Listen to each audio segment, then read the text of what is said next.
Europe à 7h41. L'édito politique d'Europe 1 matin avec vous, Caroline Roux, bonjour. Bonjour Maxime, bonjour Julie, bonjour à tous. 19 policiers blessés, 6 ouvriers touchés. C'est le bilan des échauffourées hier en marge du comité d'entreprise de Goodyear. L'usine d'Amiens doit fermer, mais la CGT ne lâche rien depuis le début du conflit. Le syndicat campe sur une ligne dure quand les autres organisations négocient. Est-ce que ça va durer ?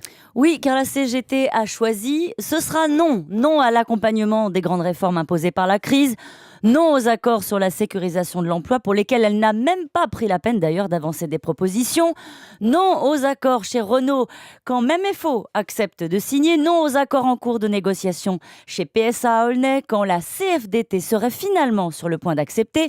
Non et encore non chez Goodyear après 6 ans de combat juridique avec la direction Goodyear qui est devenue la vitrine de cette radicalité. Le syndicat se range du côté de la colère et refuse de condamner les violences contre les forces de l'ordre. Sur le site, la centrale laisse la main à ses porte-drapeaux médiatiques. Ont-ils réussi à faire gagner 6 ans de salaire aux ouvriers ou ont-ils empêché de sauver le site ? Peu importe.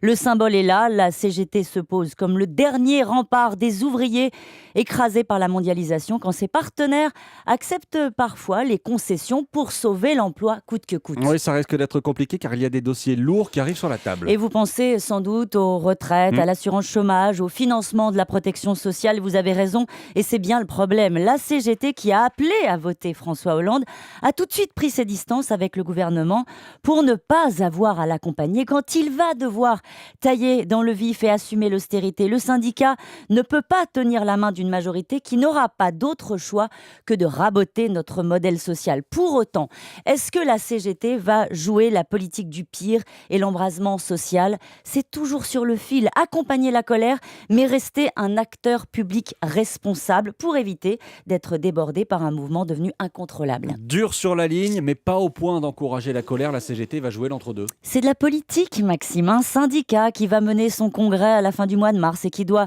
assurer la transition entre Bernard Thibault et Thierry Lepan. Il faut ressouder la base, tenir sur la contestation pour conserver les effectifs. Pour le reste, le monde syndical n'échappe pas au débat entre les deux gauches, celle qui va s'accommoder de la rigueur et composer avec la mondialisation et celle qui refuse de s'y plier, Hollande et Mélenchon. La CFDT qui choisit le dialogue social et la CGT visiblement bien décidée à reprendre le rôle de mauvaise conscience de la gauche au pouvoir. La CGT dit non, mais jusqu'à quand ? C'est toute la question que pose cet édito. Merci Caroline Roux.